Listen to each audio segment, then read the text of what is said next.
Olá, boa noite.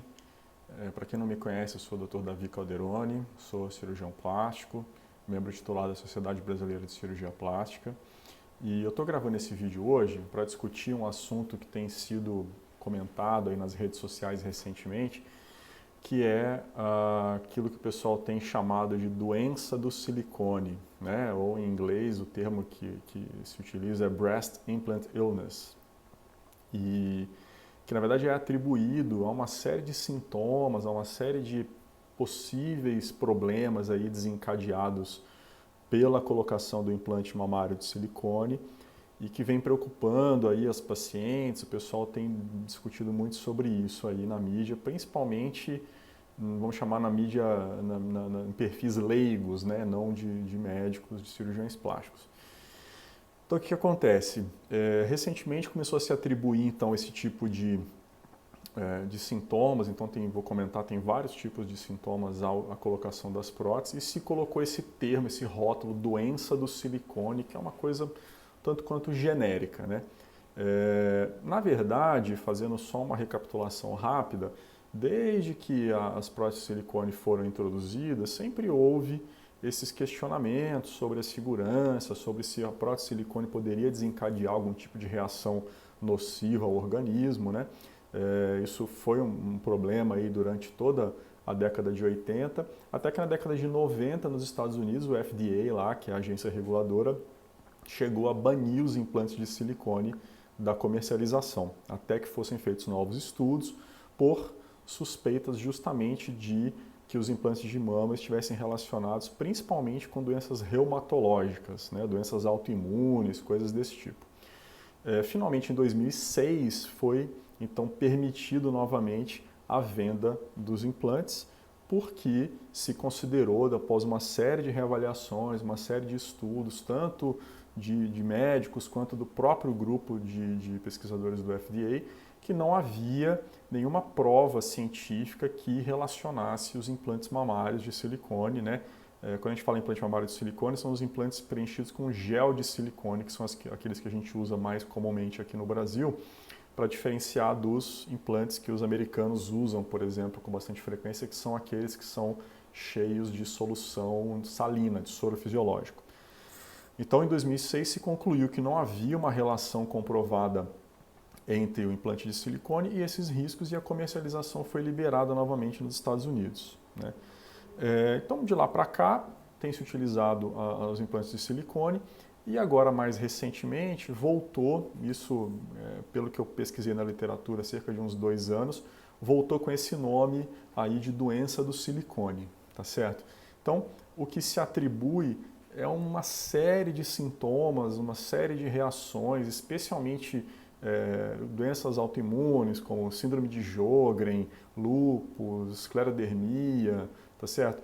E sintomas variados aí dos mais diferentes, que eu vou colocar para vocês um quadrinho aí, e que incluem desde dor de cabeça, alteração visual, fraqueza, alteração de sensibilidade nos membros, alteração de hábito intestinal, então coisas mais variadas possíveis, tá?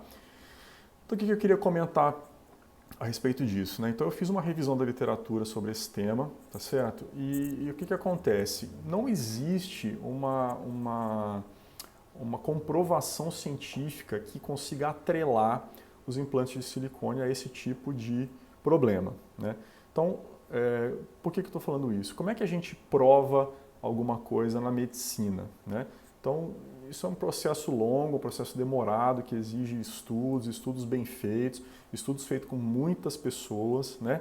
E que ao longo do tempo vão avaliando então a relação entre um determinado fator causal que se considera aí que possa ser a causa e a ocorrência de sintomas, tá certo?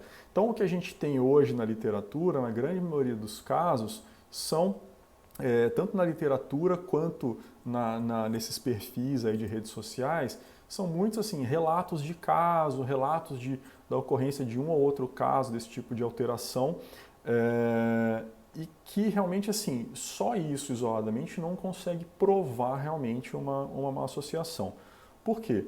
Porque na verdade, se a gente for pegar o número de mulheres que têm implante de silicone no mundo inteiro, com o número de casos de problemas que são relatados aí, isso vai dar uma frequência extremamente baixa, né? Quer dizer, com uma ocorrência tão baixa desse tipo de alteração relatada, não dá para a gente concluir que isso seja realmente um problema do implante, né? Quer dizer, então para que você tenha um nexo causal entre duas coisas, então precisa que você tenha uma frequência realmente de ocorrência, né? Vamos dar um exemplo, a gente está aí vivendo essa pandemia do coronavírus. Eu vou fazer até algumas associações com isso aí, porque é um tema que tem bastante na moda aí para a gente entender. Então, assim, das pessoas que pegam coronavírus, uma boa parte fica doente, né? Então, das pessoas que ficam doentes, você consegue ir lá fazer o exame, tem a presença do coronavírus e você associa com a doença. Só que isso é uma frequência muito grande. Então não quer dizer que de cada 5 milhões de pessoas que peguem o coronavírus, uma fique doente, né? Quer dizer, é uma frequência muito alta. Então você consegue relacionar essa causa com esses efeitos, tá certo? Então, para esse tipo de alteração, não existem estudos que consigam realmente manter essa correlação entre a prótese de mama e esses efeitos que são alegados aí, né? Então, na maioria, assim, relato de um caso de uma paciente que tinha sintomas A, B, C, D e que tinha implante mamário, tá certo? E aí foi tirado o implante, a paciente referiu que melhorou daquelas sintomas, etc. Uma outra coisa que é difícil da gente medir nesses estudos aí é que, assim, uma boa parte dos casos que são relatados e alguns dos artigos que falam sobre essa possível doença do silicone, na grande maioria dos casos, são sintomas, são queixas que os pacientes têm que são muito difíceis da gente medir, né? Então, isso é uma outra coisa que dificulta realmente uma avaliação. Por exemplo, é muito mais fácil você medir um parâmetro que você consiga verificar com o exame, por exemplo, nível de hemoglobina no sangue. Você vai lá, faz um hemograma, mede aquilo ali, você tem um número concreto que você consegue medir antes e depois, ver a evolução daquilo, né? Agora, esses sintomas que as pessoas relatam na maioria dos casos, então, por exemplo, dor, né, formigamento no dedo, tá certo? Não que não sejam sintomas reais, mas assim, é muito difícil de você medir objetivamente esse dado. Quer dizer, você tem que acreditar só naquilo que a pessoa fala, né? Não existe uma maneira muito efetiva de você medir esses sintomas, tá certo? Então isso é uma outra coisa que dificulta também a verificação, principalmente da questão de se você tirar o implante, isso realmente melhora, há uma mudança desse quadro, então isso é difícil da gente medir com esse tipo de sintoma.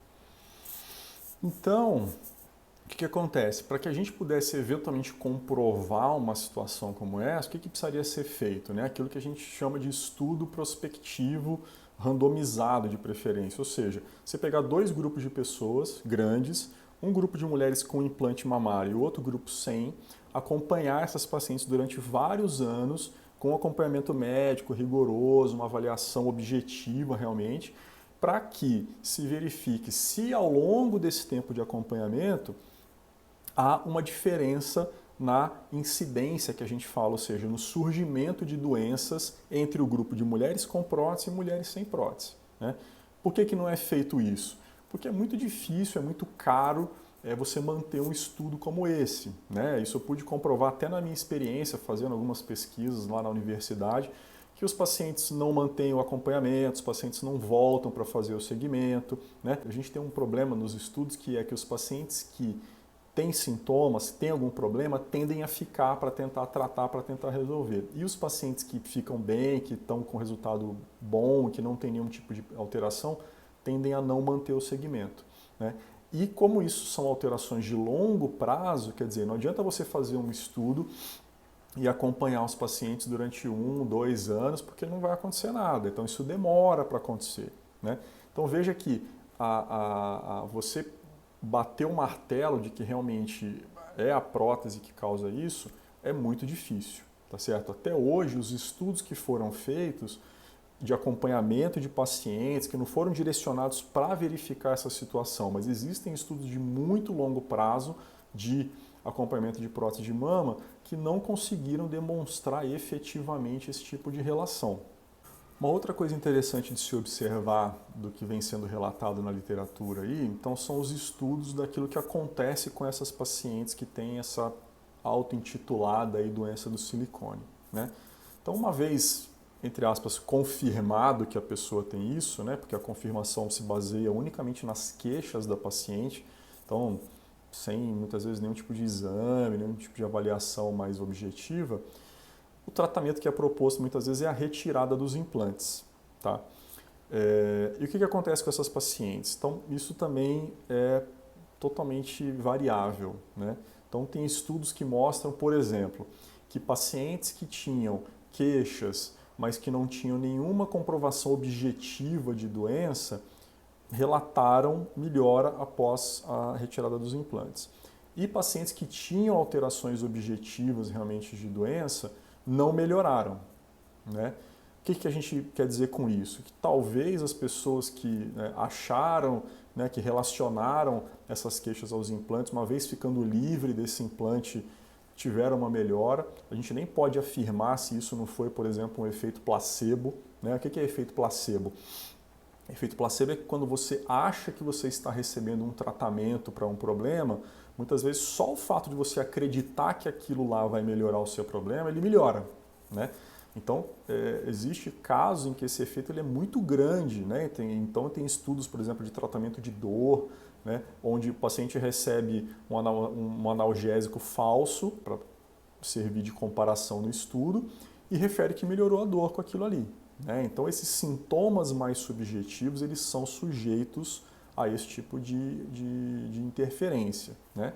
E pacientes que tinham realmente alguma comprovação de doença não melhoraram, né? Aquela paciente, quer dizer, que tem doença de verdade não melhora com a retirada da prótese. O que quer dizer isso? Pode ser que aquela paciente realmente fosse ter aquele tipo de alteração, de doença autoimune, de problema realmente de saúde, mas que ele apareceu independente da presença da prótese, né? E se ele apareceu independente da presença da prótese, você retirar a prótese não vai fazer com que melhore aquele problema de saúde da pessoa, né? Porque em última análise ele não era relacionado àquilo ali, né? Então, os resultados dos estudos de explante que a gente fala são muito conflitantes, né? Então, o grau de melhora é muito variável, depende do tipo de sintoma, então não dá para você realmente comprovar que assim, tirar os implantes vai resolver o problema, tá certo? A outra coisa é aquilo que a gente comentou, né? A questão do conflito de interesse que eu comentei lá no começo do vídeo, né? Existe um interesse muito grande por parte de muita gente aí de ambos os lados, né? Então, por exemplo, de médicos agora que a gente vê na internet aí se intitulando especialistas em explante, né? Que é retirada da prótese de mama. Então, fazendo vídeos, fazendo divulgações, colocando foto de paciente nesses perfis aí de Instagram aí que falam de explante, de prótese, etc. Mas o que é interessante observar? Eu cheguei a ver 2 desses médicos, né? Não vou citar nomes porque não vem ao caso, mas um aqui e um nos Estados Unidos, por exemplo, que deram depoimento, colocaram casos nesses sites, tudo. E quando você vai entrar no site do médico para ver lá a atuação do profissional, um dos tratamentos que ele oferece é a colocação da prótese de silicone, né? Quer dizer, é no mínimo esquisito, né? Quer dizer, se você acredita realmente que aquilo é uma coisa ruim, que aquilo faça mal, e você é um especialista em resolver os problemas das pessoas que têm prótese, que na sua visão estão sofrendo por causa da prótese, o mínimo é que você não ofereça colocar a prótese de silicone em mais ninguém, né? Pelo menos no meu entendimento, né? Quer dizer, se você, vamos dizer, milita a favor da retirada do implante, como é que você vai oferecer dentre os tratamentos que você faz na sua prática clínica a colocação de prótese? Então isso é uma coisa diferente, né? Para a gente pensar, né? Se não tem nenhum conflito de interesse aí das pessoas querendo se beneficiar um pouco dessa onda aí de divulgação desse tipo de problema para ganhar alguma coisa em cima disso, né? Muito se alega que existe um interesse, né, ou uma falta de interesse aí por parte da indústria das próteses de silicone, por exemplo, em que isso não apareça, né? Eventualmente pode até ser que tenha, mas eu particularmente tendo a acreditar menos nisso, por quê? Porque, na verdade, existe uma responsabilidade muito grande, né? Tanto da indústria quanto dos médicos, né? Que a gente vê muitas vezes também falar que não, os médicos não têm interesse em divulgar o assunto, porque senão eles vão perder paciente, etc. Eu acho isso um pouco complicado pelo seguinte, né? A gente tem uma responsabilidade muito grande sobre os nossos pacientes, sobre aquilo que a gente faz, que a gente indica para os nossos pacientes. Quer dizer, na medida que você tem uma evidência robusta, sólida, de que alguma coisa faça mal para um paciente, a primeira coisa que a gente vai fazer é não fazer mais o tratamento. Tá certo? Que foi justamente o que eu questionei dos outros colegas agora há pouco, né? Que defendem a retirada, mas também colocam. Então, a gente não faria isso. E a outra coisa é que existem pesquisas independentes, quer dizer, você tem pesquisadores, cirurgiões aí nas grandes universidades ou até em serviços privados fazendo pesquisa científica com implante mamário e que podem muito bem né, fazer uma pesquisa bem conduzida e que chegue a uma conclusão a respeito disso sem que necessariamente ganhem, né, com A ou B, quer dizer, que tenha uma conclusão enviesada por causa disso, né? Então, eu acho que assim, se isso for um fato, quer dizer, ele vai aparecer. A grande questão é que até hoje, do que a gente dispõe de evidência científica e diante da revisão que eu acabei fazendo aí sobre o assunto, realmente não há nada claro que comprove, que relacione a presença das próteses de silicone com esse tipo de doença. Tanto é assim que até hoje nenhuma das sociedades de cirurgia plástica, nem a sociedade americana, nem a sociedade brasileira, fez qualquer movimento no sentido de proibir, ou de retirar, ou de recomendar que não se faça cirurgia. Pelo contrário, a cirurgia de colocação de implante mamário continua sendo uma das cirurgias mais realizadas, tanto no Brasil quanto nos Estados Unidos, né, que são os maiores, vamos dizer, volumes mundiais aí de cirurgia plástica, normalmente. Né? E as pesquisas continuam, tá certo? Para que se verifique cada vez mais esses fatos com relação aos implantes, né? Então isso pode ter alguma informação nova daqui para frente. Uma outra coisa interessante que a gente até vê discutido em alguns artigos, né, é o poder da internet, né, o poder das redes sociais, o poder dos perfis aí que divulgam essas informações.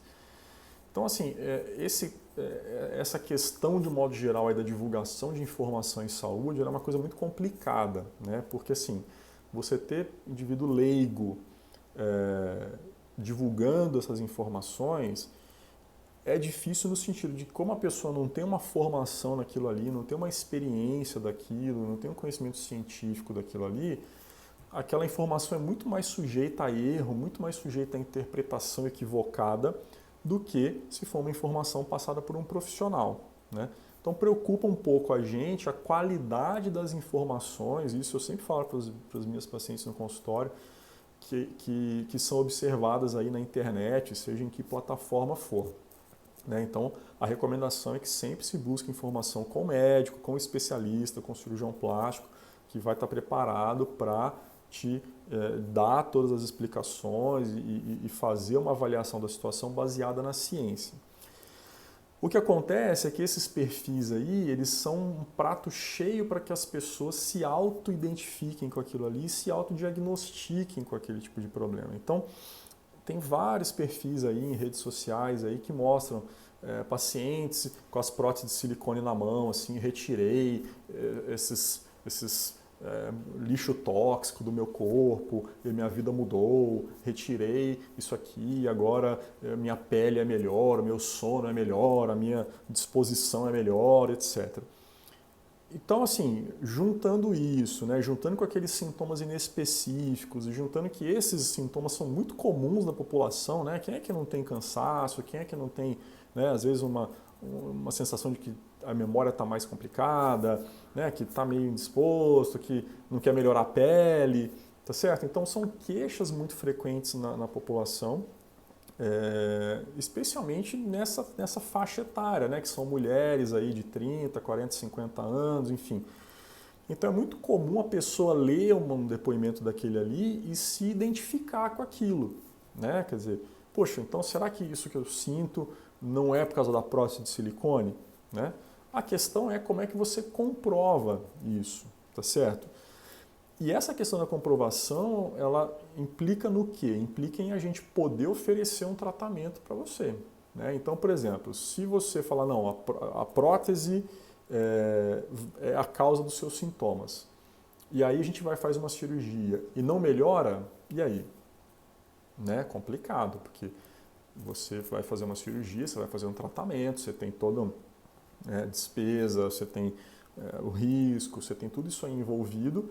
Como é que a gente indica um tratamento desse sem que você tenha realmente uma efetiva, né, comprovação ou pelo menos uma boa dose de certeza de que aquilo ali vai realmente melhorar o problema da pessoa, né? Então é complicado você indicar um tratamento baseado em que você viu no perfil da internet que a blogueira melhorou, que uma outra mulher melhorou, etc.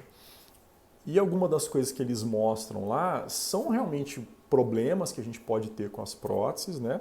Mas que não necessariamente levem a esses sintomas, tá certo? Então, a gente vê em algumas postagens, por exemplo, alguma coisa confundindo aí no meio com contratura capsular, né? Que é aquele endurecimento que pode acontecer do implante, pode haver alguma deformação da mama, etc. Mas que, via de regra, é um problema local ali que a gente resolve ou não precisa fazer nada, nos casos mais iniciais, ou nos casos um pouco mais avançados, você tem que refazer a cirurgia, trocar a prótese, enfim.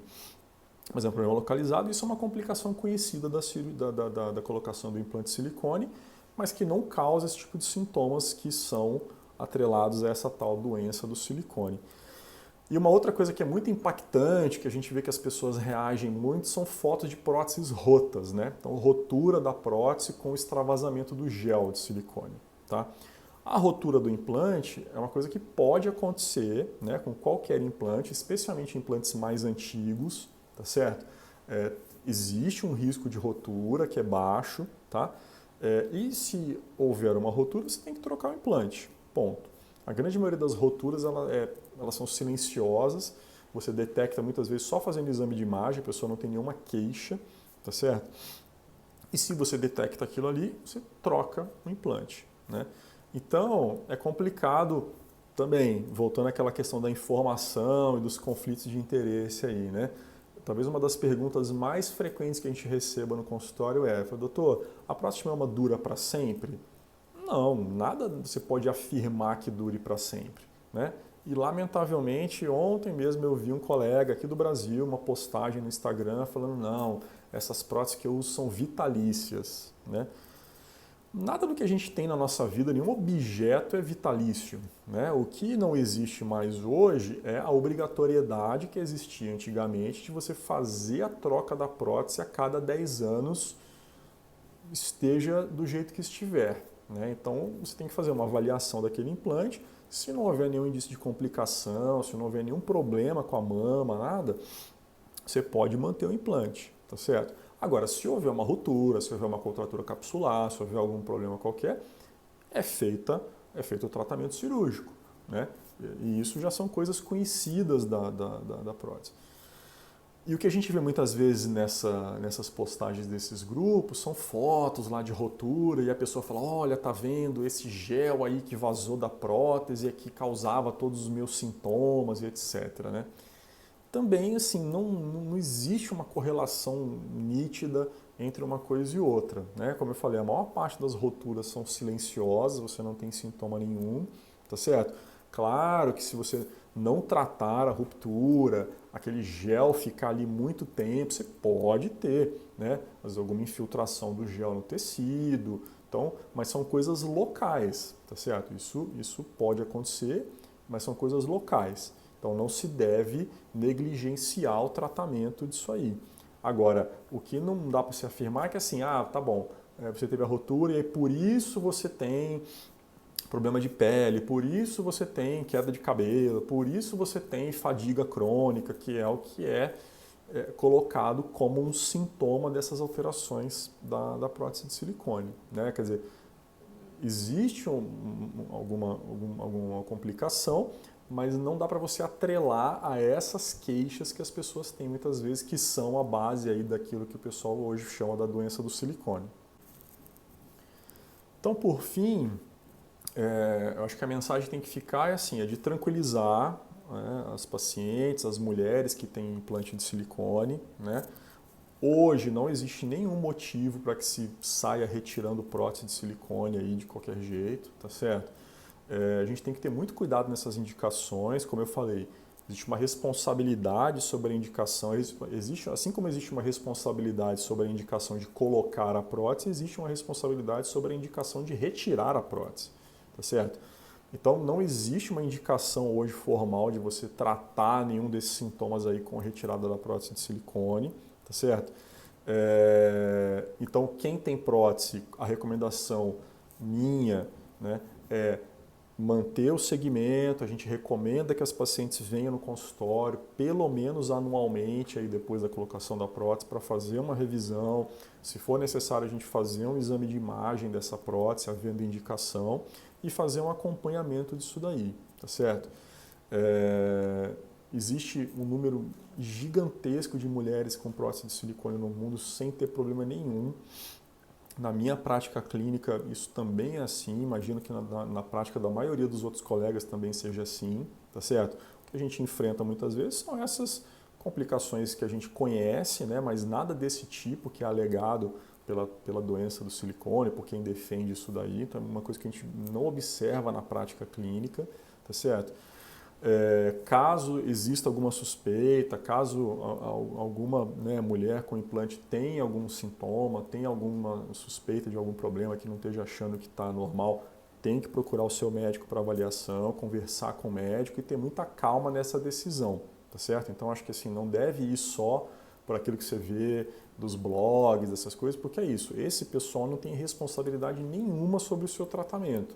Né? Embora se ofereça um apoio, né, uma coisa, mas se der errado ou se der certo, não tem responsabilidade sobre o seu tratamento. Quem tem é você e o seu médico. É ali que tem que ser discutido tudo isso, tá certo? Então, tranquilizar, manter a prótese e fazer um acompanhamento, tá certo?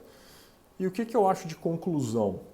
Né? Quer dizer, pode ser que exista algum tipo de efeito colateral do uso de implante, pode ser que exista alguma coisa que seja ocasionada pela prótese de silicone a longo prazo.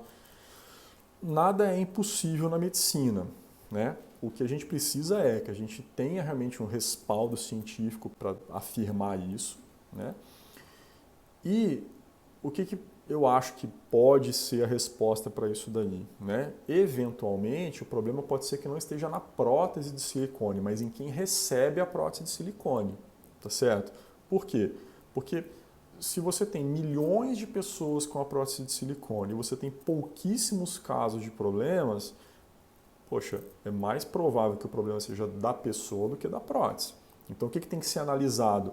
Se existe algum tipo de alteração na saúde da pessoa que contraindica a colocação de prótese, se a pessoa já tem um antecedente de doença, né, que impeça a colocação de prótese, existe algum tipo de exame que pode ser feito do indivíduo antes da cirurgia para falar, olha, você tem um risco maior ou menor de ter tal e tal complicação, etc. Então pode ser que um dia a gente chegue a isso. Hoje, realmente, não há praticamente nenhuma contraindicação à colocação de prótese de mama, né? Uma cirurgia que a gente não existe essa conotação aí de impedir a cirurgia de acordo com alguma questão de saúde que a pessoa tenha, né? Mas nada impede que no futuro se descubra, tá certo? Então, hoje não há esse tipo de contraindicação, né? Mas pode ser que em algum momento isso surja. E aí nós vamos entender melhor, né, para poder recomendar, para poder orientar os pacientes a respeito disso, tá certo? Mas hoje, repito, não há como você investigar isso, não há nem nada que você faça antes da cirurgia que defina se você vai ter realmente uma chance maior de complicação, uma chance maior de ter algum evento aí após a colocação do implante de silicone, e a cirurgia pode ser realizada normalmente. Então era isso que a gente tinha para conversar a respeito desse tema. Espero ter conseguido esclarecer vocês um pouco melhor aí sobre essa questão aí que está sendo tão comentada. Se houver dúvida, se houver alguma questão, algum comentário, podem me mandar, a gente procura aí respondendo, tá certo? E eventualmente conversar novamente em algum outro vídeo, numa live sobre isso, para a gente ir esclarecendo e principalmente, repito, tranquilizar para a gente não tomar nenhuma decisão precipitada, não se deixar levar por esse tipo de, de comoção que pode levar a gente a tomar alguma atitude errada. Tá certo? Era isso, muito obrigado, até a próxima. Tchau, tchau.